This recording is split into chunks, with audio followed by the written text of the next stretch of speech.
أعوذ بالله من الشيطان الرجيم بسم الله الرحمن الرحيم. Jadi dengan adanya zakat ini orang mau nggak mau karena dia sebuah kewajiban terbiasa minimal setahun sekali untuk mengeluarkan harta dia yang dia berikan kepada orang-orang yang tidak mampu. Kemudian yang kedua membantu orang-orang miskin dan memenuhi kebutuhan orang-orang yang mengalami kekurangan, kesialan dan yang terampas haknya karena mereka termasuk orang-orang yang mustahik, orang-orang yang layak untuk menerima zakat tersebut. Yang ketiga menegakkan kemaslahatan umum yang menjadi pondasi kehidupan umat dan kebahagiaannya. Secara umum ya, menghilangkan kemiskinan ya. Kemudian membantu orang yang susah membiayai, melunasi utang orang yang terlilit utang dan seterusnya.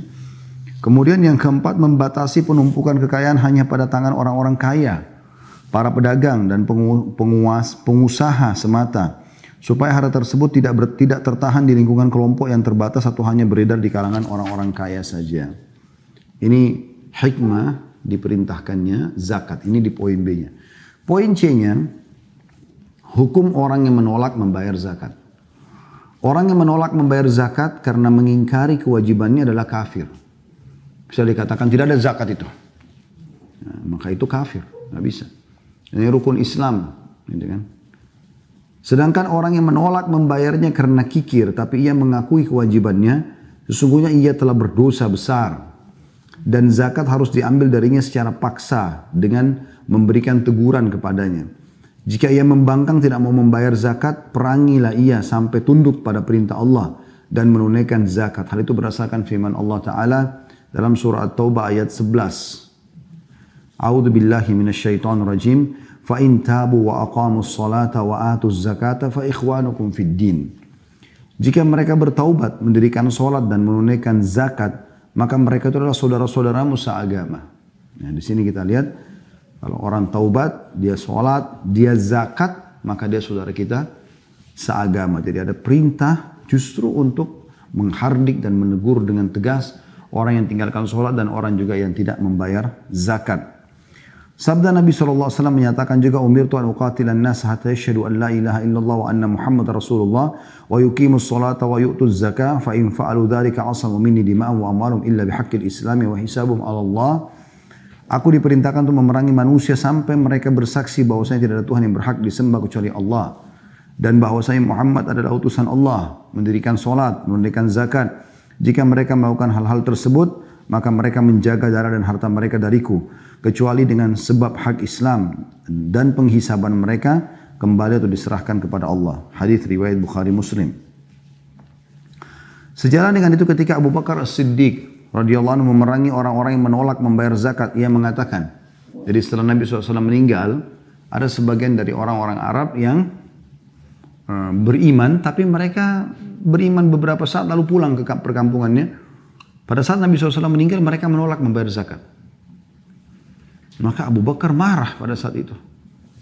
Dan beliau berkata dengan kata yang masyhur, bahkan beliau menyusun pasukan untuk menyerang dan menghukum orang-orang yang menolak membayar zakat ini. Beliau mengatakan, wallahi, law mana'uni aqalan kanu yu'addunaha ila Rasulillahi sallallahu alaihi wasallam laqataltum 'alaiha.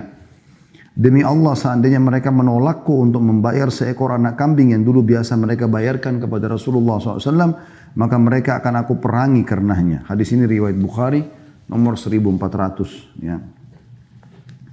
Para sahabat lain mendukung sikap Abu Bakar radhiyallahu anhu dan itu merupakan kesepakatan atau ijma' di antara mereka.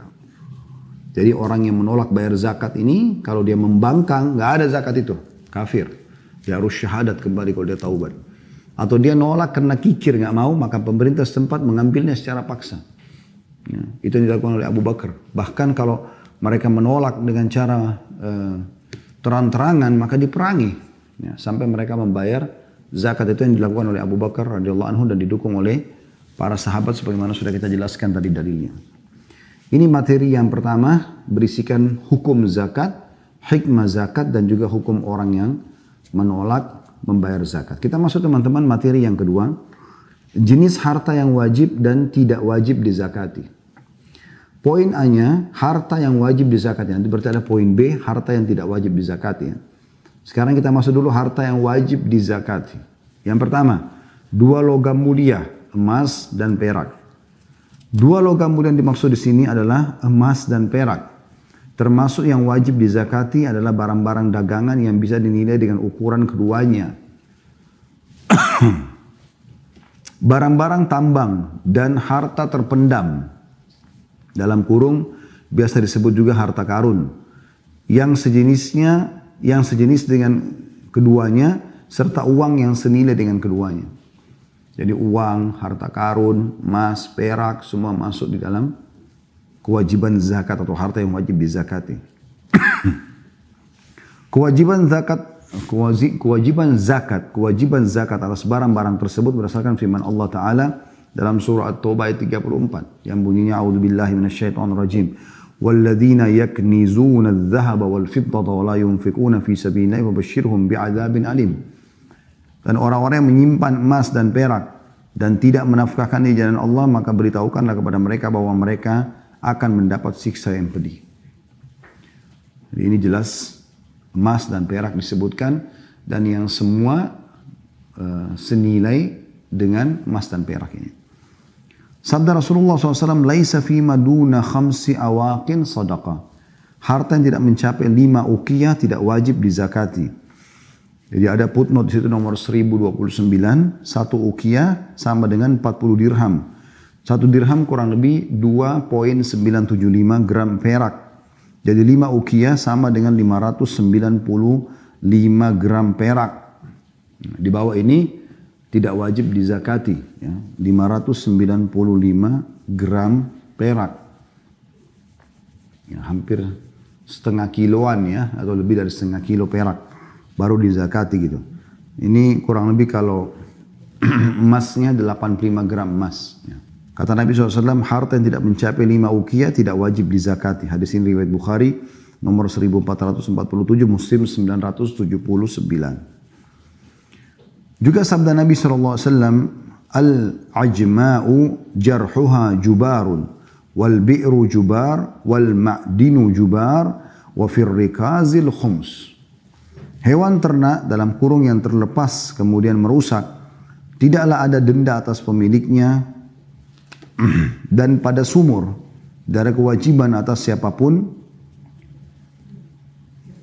dan pada barang tambang tidak ada kewajiban atas siapapun, sedangkan harta terpendam terkena zakat sebesar 1/5. Hadis ini riwayat Bukhari nomor 6919. Saya akan coba bacakan footnote-footnote-nya ya. Mohon maaf. Hewan ternak yang terlepas kemudian merusak tidak ada denda atas pemiliknya. Di sini tidak ada penjelasan di footnote-nya, hanya dimaksudkan adalah kalau seandainya ada hewan ternak lepas kemudian dia memakan rumput tetangga, maka tidak ada denda atas pemiliknya. Karena bukan di tangan dia, kecuali dia sengaja lepasin, baru dia kena hukuman. Kemudian pada sumur tidak ada kewajiban atas siapapun, ada footnote nomor 1031. Baik sumur tua atau milik seseorang, kemudian ada orang atau binatang terjatuh, atau mengupah orang untuk menggali sumur, kemudian orang tersebut jatuh ke dalamnya. Maka ini tidak ada kewajiban atas siapapun. Jadi kalau misalnya ada orang gali sumur, di sumur itu kemudian jatuh hewan, ya, kucing atau yang lain lalu mengotori sumur tersebut, maka tidak ada orang yang kena hukuman di sini. Ya. Begitu juga dengan orang yang suruh menggali sumur, kemudian tiba-tiba si penggali sumur jatuh kepleset, jatuh. Jadi bukan yang menyuruh untuk menggali sumur kena hukuman. Jadi dia sengaja mendorongnya. Kemudian yang selanjutnya, dan pada barang tambang tidak ada kewajiban atas siapapun. Ada footnote nomor 1032, dikasih contoh seperti orang yang menambang pada tanah tak bertuan, kemudian ada orang yang terjatuh, atau menyuruh orang kemudian terjatuh.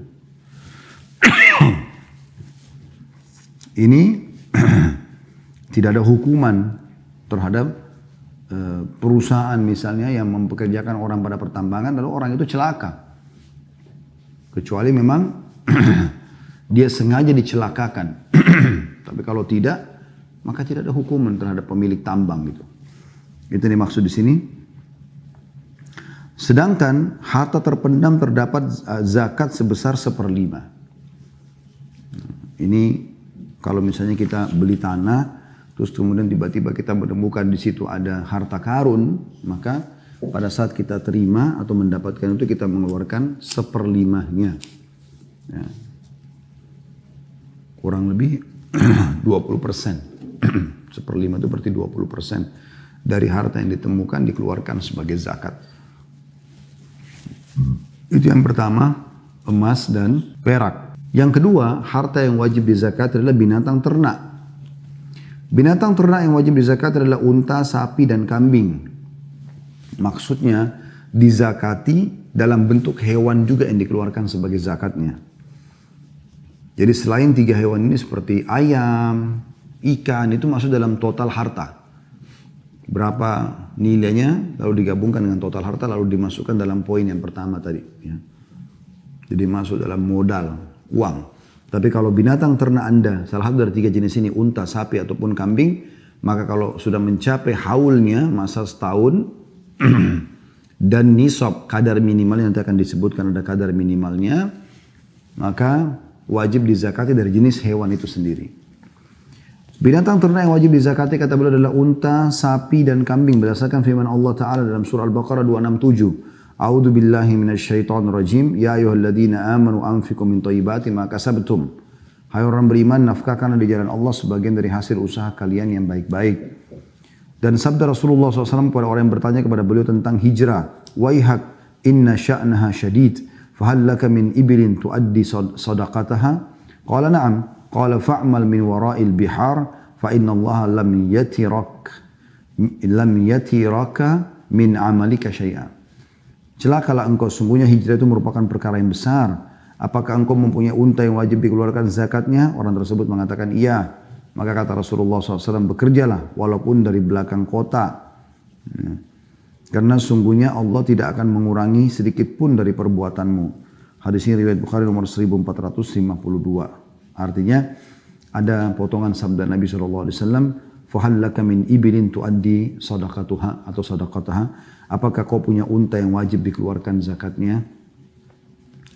Juga sabda Rasulullah SAW, وَالَّذِي لَا إِلَهَ غَيْرُهُ ma min rajulin takunu lahu ibilun wala saya ulangi walladzi la ilaha ghairu ma min rajulin takunu lahu ibilun au baqarun au ghanamun la yuaddi zakataha illa utiya yaumal qiyamati a'zama ma takunu wa asmanahu tata'uhu bi akhfafiha wa tantahuhu bi kuruniha kullama jazat ukhraha ruddat alaihi ulaha hatta yuqda bainan nas.